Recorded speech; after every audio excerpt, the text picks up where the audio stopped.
한 사람을 소개하겠습니다. 이제 이 사람은 노틀담 대학과 또 예일 대학과 또 하버드 대학에서 최고의 대우를 받으면서 교수직을 맡은 사람입니다. 그가 출판한 30여 권의 책은 모두가 다 베스트셀러가 되었습니다. 많은 사람들이 이 사람을 만나기 위해서 모여들었습니다. 많은 사람들이 부러워할 만한 그런 최고의 위치에 오르게 되었습니다. 근데 이 사람이 하루는 자신의 그 모든 교수직을 내버리고 이제 이곳을 떠나겠다라고 혹한 선언을 하였습니다.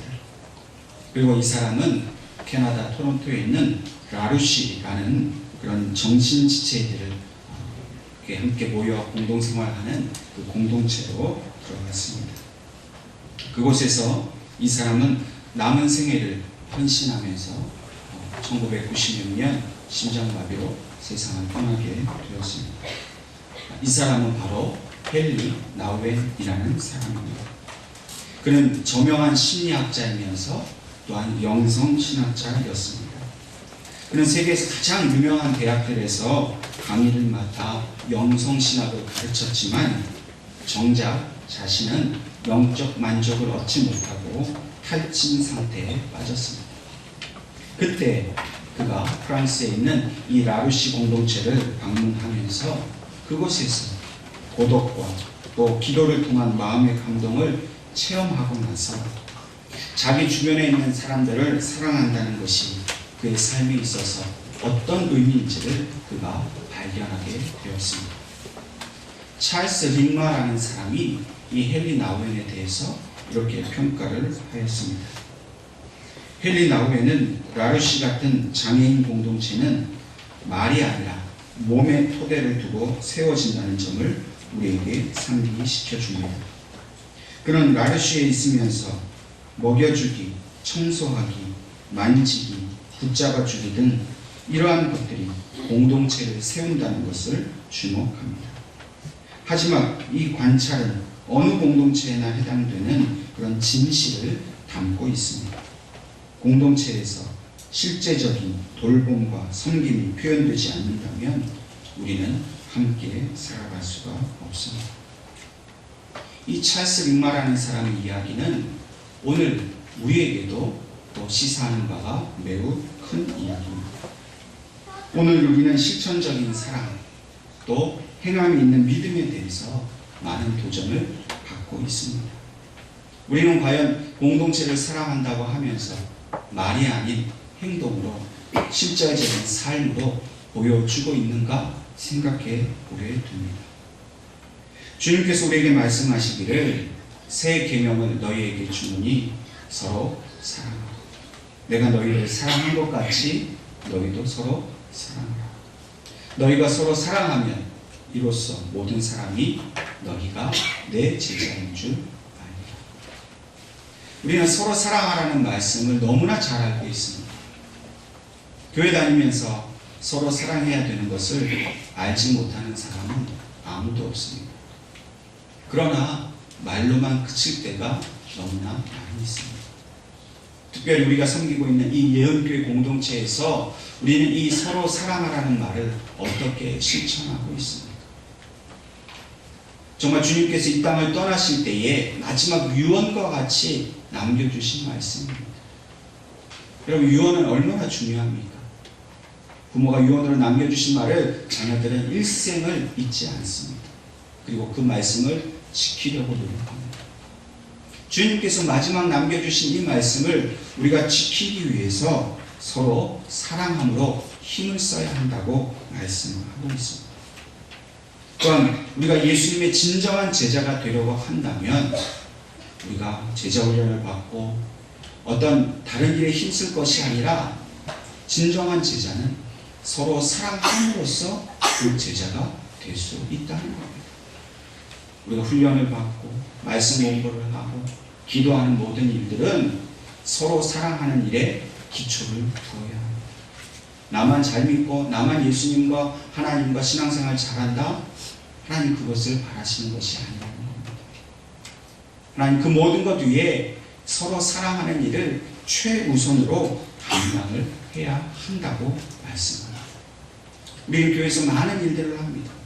많은 행동을 하지만 어쩌면 우리는 우리 주님께서 우리를 위하여 십자가에서 자기 목숨을 내어주신 일을 가장 귀하게 해주신 것처럼 우리들도 주님 닮아가면서 우리 서로를 위해서 죽어주기까지 서로 사랑하는 일에 우리의 목숨을 걸어야 할지도 모른다는 것입니다. 찰스 링마의 이야기처럼 우리가 서로 사랑한다는 것은 더 이상 말이 아니라 실천적인 세움으로 나타내 보여야 한다고 말합니다. 구체적인 공동체 안에서의 그런 돌봄과 섬김과 헌신의 모습이 이제 우리 교회 안에 나타나야 한다고 말씀을 하십니다. 하나님께서도 우리를 사랑하십니다.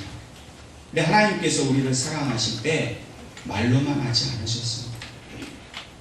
하나님께서 우리를 사랑하신다고 애써 설명하거나 이해를 시키려고 하신 적이 없습니다. 오히려 하나님은 우리에 대한 사랑을 몸소 행동으로 증명해 보여주셨습니다. 하나님께서 스스로 인간이 되셔서 우리 눈앞에 나타나셨습니다. 인간이 되신 그 하나님은 아들이 아버지 하나님의 뜻에 순종하셔서 모든 인간을 위해 스스로 십자가에서 자기 몸을 찢으시는 그 행동을 보여주셨습니다. 우리도 예수님을 닮아 사는 존재들이라고 하면 예수님처럼 내 몸을 찢듯이 헌신하는 모습을 공동체 안에 보여주어야 한다는 것입니다. 우리가 아직 죄인 되었을 때에 그리스도께서 우리를 위하여 죽으심으로 하나님께서 자기의 사랑을 확증하셨느니라 말씀하고 있습니다. 우리가 서로 사랑한다는 것, 그것은 확증하여 보여주어야 한다는 것입니다. 실질적인 돌봄과 섬김이 없이 우리가 서로 사랑한다고 말하는 것이 너무나도 부끄러운 일이요 주님 앞에 우리가 당당하게 할 수 없는 일이라 하는 것입니다. 오늘 하나님께서 우리에게 주신 본문의 말씀에는 오늘 우리 공동체가, 우리 교회가 실천해야 할 그런 섬김과 돌봄에 관한 구체적인 말씀을 우리에게 해주고 있습니다. 본문 14절 말씀을 제가 다시 한번 읽겠습니다. 모든 사람과 더불어 화평함과 거룩함을 따르라. 이것이 없이는 아무도 주를 보지 못하리라. 우리 공동체는 모든 사람과 합하여서 하나님의 화평함과 거룩함을 따라가야 합니다. 이 화평함과 거룩함은 하나님의 본성입니다. 그러니까 하나님께는 모든 것이 샬롬이고 모든 것이 거룩함입니다.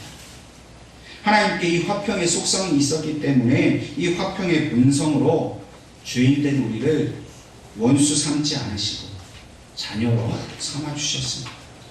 또한 이런 하나님의 화평에 대해 은혜를 얻은 우리들은 이제 하나님의 거룩을 따라 살아가야 하는 사명이 주어졌습니다.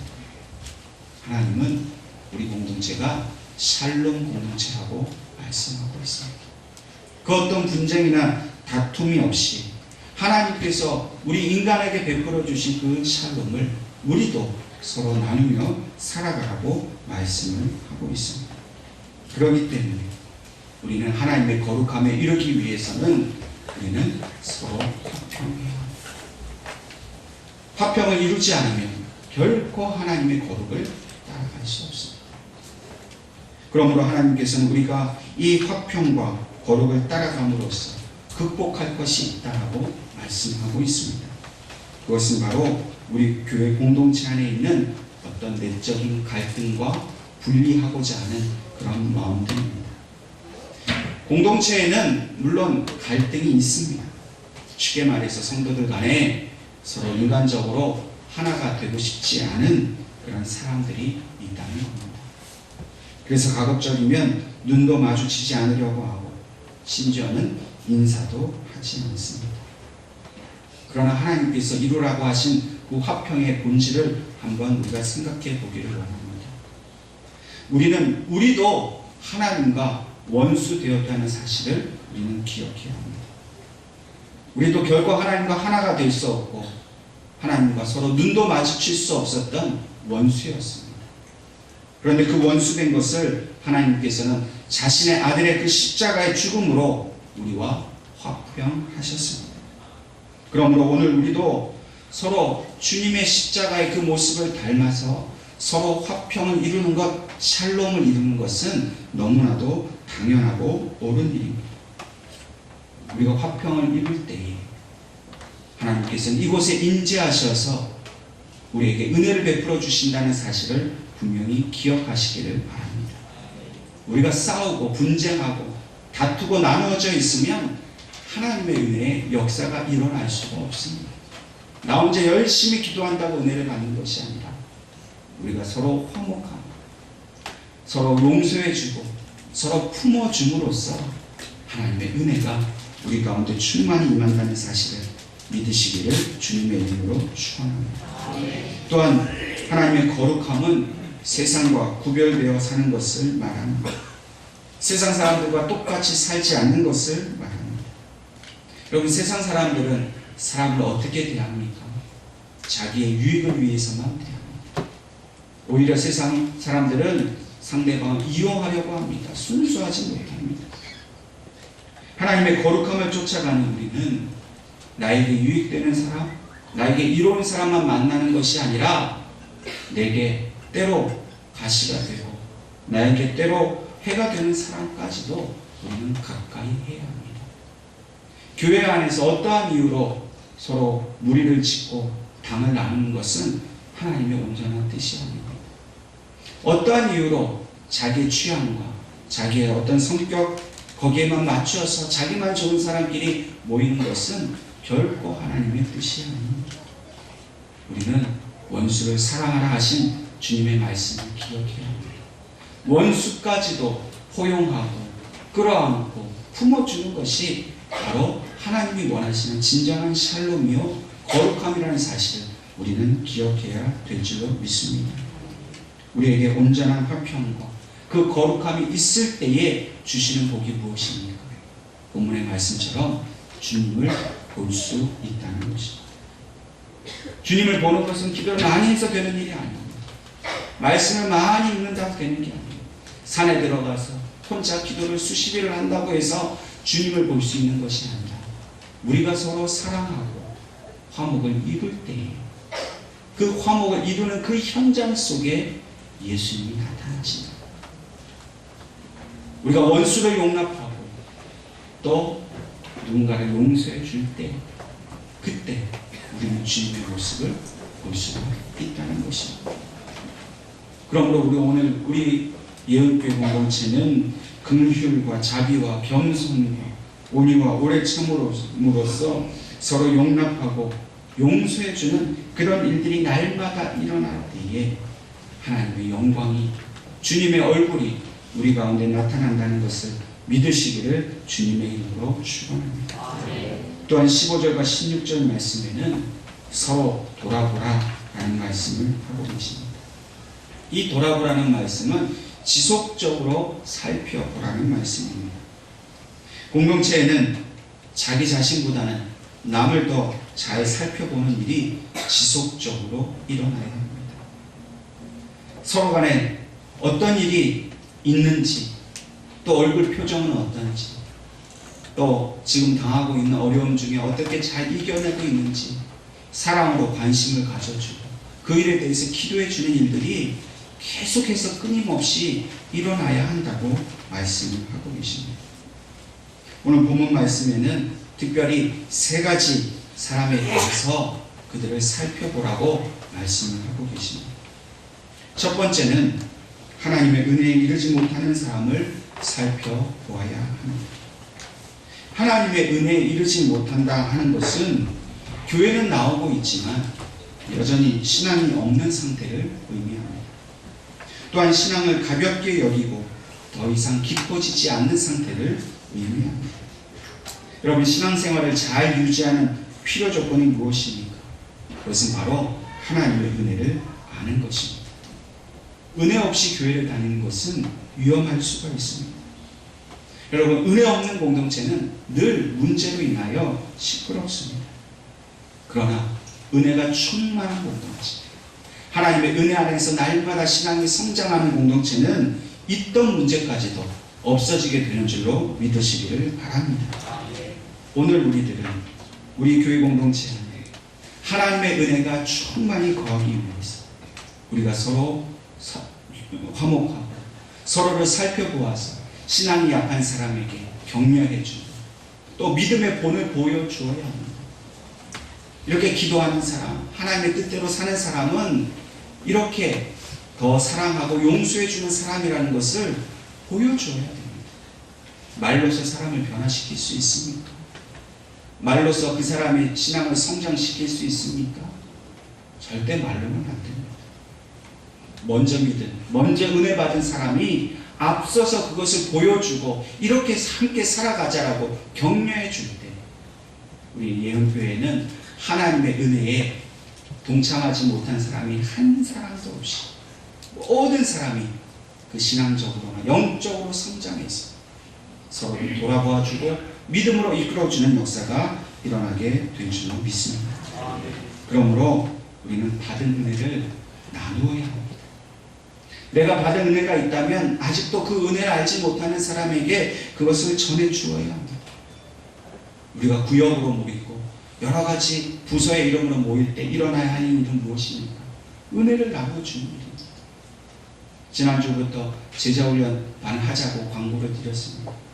훈련받고 은혜 받은 사람들이 먼저 은혜 안에 있지 못한 사람들을 이끌어주는 영적 리더십을 발휘하고자 우리 훈련을 받자고 하는 것입니다. 그러므로 오늘 저와 여러분이 이 예배를 통해서 하나님의 은혜에 있지 못한 자들을 도와고 그분들을 위해서 기도하고 말씀으로 또 은혜로 함께 격려할 수 있기를 주님의 이름으로 축원합니다. 두 번째로는 쓴뿌리가 있는 사람을 돌아보아야 합니다. 현대에 있어서 많은 교회들이 성령께서 행하시는 치유 사역에 관심을 가지고 있습니다. 우리나라는 70년대와 80년대를 거치면서 한국 교회에 많은 부흥을 이루었습니다. 세계 10대 교회 중에서 6개 교회가 한국에 있습니다. 이렇게 많은 사람들이 교회에 모여들어서 열심히 봉사하고 교제하였는데 그러나 점점 문제도 더 많이 생기게 되었습니다. 직분자들 가운데 갈등이 생기기 시작했고 교인들 가운데 분열이 생겨나기 시작했습니다. 분명 하나님의 역사로 부흥을 경험하게 되었는데 교회는 외적인 성장을 이루었는데 자꾸만 그 내면적으로는 상처를 더 많이 받게 되었다는 우리 안에 치유되지 못한 그 쓴뿌리들이 교회를 아프게 한다는 것. 여러분, 쓴뿌리는 그 내면에 가지고 있는 아직 치유받지 못한 마음들을 말합니다. 어떤 잃어버린 것, 상처받은 것, 하나님이 아닌 세상에 의해서 흠집나고 괴로워진 그 모든 것을 의미합니다. 본문 말씀은 그 쓴뿌리 가진 자를 돌보지 않으면 그 사람으로 인해서 공동체가 더러워진다라고 말합니다.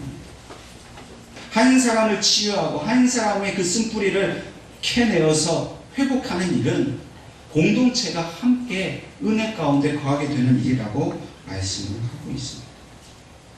치유받지 않은 한 사람 때문에 우리 모두가 어려워질 수 있다면 우리는 마땅히 우리 주변에 쓴뿌리로 인하여 고통당하는 사람을 살펴보아야 합니다. 끊임없이 지속적으로 사랑을 주어야 합니다. 여러분, 사랑밖에는 그 쓴뿌리를 캐낼 수 없습니다. 혼자 기도한다고 혼자서는 절대로 쓴뿌리를 제거할 수 없습니다. 그러나 누군가 그의 삶에 개입하고 그의 마음을 알아주고 위로해 줄 때 그 마음속에 있는 쓴뿌리가 제거된다는 것. 갈라디아서 6장 2절 말씀에 너희가 짐을 서로 지라 그리하여 그리스도의 법을 성취하라 말씀하십니다. 우리는 내 짐도 무거워서 다른 사람한테 내 짐을 맡기려고 하지 않습니까? 그런데 하나님은 뭐라고 얘기하셔요? 오히려 너희가 서로의 짐을 지어주라. 남의 짐이 무겁다고 팽개치지 말고 그 사람의 아픔 외면하지 말고 나보다 더 아픈 그 사람을 위해서 오히려 그 사람의 짐을 내가 대신 지어주라. 그래야만 그리스도의 법이 성취된다. 그리스도의 법은 무엇입니까? 구원의 법이요 생명의 법입니다. 여러분, 그 법이 우리 예언교회 가운데 충만하기를 원한다면 우리는 쓴뿌리를 가진 사람을 사랑으로 용납하고 돌보아 주어야 한다는 겁니다. 한 번에 그칠 것이 아니라 치유가 될 때까지 돌보아 주어야 합니다. 그리고 그 모든 상처로부터 온전히 회복될 수 있도록 우리 가운데 은혜로 서로 돌볼 수 있어야 한다는 겁니다. 구역의 이름으로 모이고 성교의 이름으로 모이고 부서의 이름으로 모일 때에 가장 먼저 신경 써야 할 것은 바로 상처를 치유해 주는 일입니다. 용납하는 일입니다. 그를 격려해 주는 일이라 하는 것입니다. 또한 우리 교회 공동체는 봉사를 함에 있어서도 치유의 역사가 일어나야 합니다. 봉사를 하다가 시험 당하는 경우가 있습니다. 그렇기 때문에 봉사자들은 항상 다른 사람들을 살펴보아야 합니다. 봉사하다가 시험 들지 않게 배려하는 마음을 가져야 합니다. 이것이 바로 십자가입니다. 내 마음대로 해도 좋은데, 아니 상대방의 마음 다치지 않기 위해서 나를 희생하는 것, 이것이 바로 주님의 십자가를 이루게 하는 일입니다. 특별히 우리 모두는 겸손해야 합니다. 자기 자신을 스스로 높이면 다른 사람이 반드시 상처받게 되어 있습니다. 내가 직접적으로 아무 해도 끼치지 않았는데 내가 자랑하고 교만하는 그 하나 때문에 다른 사람이 쉽게 상처받을 수가 있다는 것입니다. 그렇기 때문에 우리가 스스로 교만해지고 자랑하지 않고 말을 할 때에 듣는 사람의 입장을 고려해야 합니다. 나는 은혜 받았다고, 나는 이것이 잘 됐다고 말하지만 그렇게 되지 못한 누군가는 그 잘된 사람 때문에 상처받을 수 있습니다. 그래서 우리가 늘 겸손하게 잘된 일도 하나님의 은혜로 알고 자랑하지 않고 오히려 그렇지 못한 사람의 입장을 더 생각하면서 우리가 말조심해 주는 것도 교회에 큰 유익을 끼치고 하나님의 은혜를 드러내게 된다는 사실을 기억할 수 있기를 주님의 이름으로 축원합니다. 마지막으로 음행하는 자와 망령된 자를 돌보아야 한다고 말씀하고 있습니다. 여기서 말하는 음행하는 자는 바로 성적 타락이 극에 달한 우상 숭배자를 의미합니다. 오늘날 얼마나 많은 우상 숭배자들이 있습니까? 교회를 다닌다고 하지만 물질을 우상으로 삼고 사람을 우상으로 삼습니다. 세상에 좋은 것을 우상에 삼고 교회에 와서 교회를 어지럽게 하는 사람들이 있습니다. 자기가 가진 것을 자랑하느라 자기가 가진 그 모든 것들로 다른 사람을 상처 주는 일들이 있습니다. 그런 사람들을 돌아보고 바르게 이끌어 줘야 한다는 것입니다. 또한 망령된 사람들이 있습니다. 특별히 에서의 예를 들어서 이러한 사람이 망령되다 말합니다. 에서가 무엇을 했습니까? 파축한 것으로 하나님의 장자의 명분을 팔았습니다. 하나님의 은혜를 세상의 가치관으로 팔아먹은 것을 의미합니다. 하나님의 거룩함을 쫓아가기보다는 세속적인 것에 마음이 빼앗겨서 교회를 어지럽게 하는 것을 말합니다. 교회를 병들게 하는 것 중에 하나가 바로 이런 세속적인 마음을 갖는 것입니다. 교회를 기업으로 생각하고 직분을 계급적인 신분으로 생각하는 것 자체가 바로 망령된 생각입니다. 예수님을 따르던 제자들이 한때 이러한 망령된 생각에 빠져 있었습니다. 그때 그들이 다툼이 일어났습니다. 그들이 예수님께 물어봅니다. 예수님께서 영광의 자리에 앉으실 때 주의 우편에 좌편에 누구를 앉으시는 것을 물어보았습니다. 그리고 서로 누가 높으냐 나시랑 놓고 싸웠습니다. 그럼 주님이 원하시는 그런 다툼의 모습이 아닙니다. 여러분, 오늘 우리가 서로 누가 높으냐 낮으냐를 다투면 우리는 망령된 자에 빠질 수밖에 없습니다. 그런 망령된 자를 우리는 돌보아야 합니다. 세속의 마음이 아니라 하나님의 거룩함을 쫓아갈 수 있도록 그에게 기도와 위로와 격려를 해 주어야 합니다. 오늘 우리는 서로가 서로를 치유하는 공동체가 되어야 합니다. 물론 치유의 주체는 하나님이십니다. 그러나 그 치유를 나를 통해서 하라고 말씀을 하고 있습니다. 치유의 역사가 일어나야만 하나님의 은혜가 우리 가운데 온전히 임하십니다. 정말로 우리가 하나님의 은혜에 충만하기를 바란다면 쓴뿌리로 인해서 상처받은 사람, 하나님의 은혜를 알지 못하는 사람, 음행하고 또 망령되어 있는 사람들을 우리가 돌보아서 서로 격려하면서 주님의 뜻을 이루어갈 때에 하나님은 온전히 우리 가운데 함께 하시겠다라고 말씀을 하고 계십니다. 로마서 12장 14절 이하 말씀에 너희를 박해하는 자를 축복하라. 축복하고 저주하지 말고 즐거워하는 자들과 함께 즐거워하고 우는 자들과 함께 울라. 서로 마음을 같이하여 높은 데 마음을 두지 말고 도리어 낮은 데 처하며 스스로 지혜 있는 채 하지 말라. 아무에게도 악을 악으로 갚지 말고 모든 사람 앞에서 선한 일을 도모하라. 할 수 있거든 너희로서는 모든 사람과 더불어 화목하라. 할 수 있거든. 아니, 우리의 모든 힘을 다해서 모든 사람과 화목해야 합니다. 모든 사람과 샬롬을 이루어야 합니다. 나 하나만 잘 된다고 되는 것이 아니라 내 옆에 사람이 잘 돼야 나도 잘 됩니다. 그게 공동체를 이루라 하시는 하나님의 뜻입니다. 우리는 서로 생명으로 연결되어 있습니다. 연결되어 있기 때문에 옆 사람이 아프면 나도 아플 수밖에 없습니다. 옆 사람이 잘 되고 즐거우면 나도 잘 되고 즐거울 수밖에 없습니다. 이것이 바로 하나님께서 우리에게 이어주신 생명의 공동체의 것입니다. 옆에 있는 사람을 귀하게 여기십시오. 옆에 있는 사람을 축복하십시오. 그럼 그 모든 축복과 은혜가 나에게 고스란히 전해집니다. 우리 매운교회는 서로 치유하라 하시는 이 하나님 말씀 앞에 순종하여서 날마다 하나님께서 주시는 은혜 가운데 충만히 거하게 되는 그런 귀한 공동체가 될 줄로 믿습니다. 기도하겠습니다.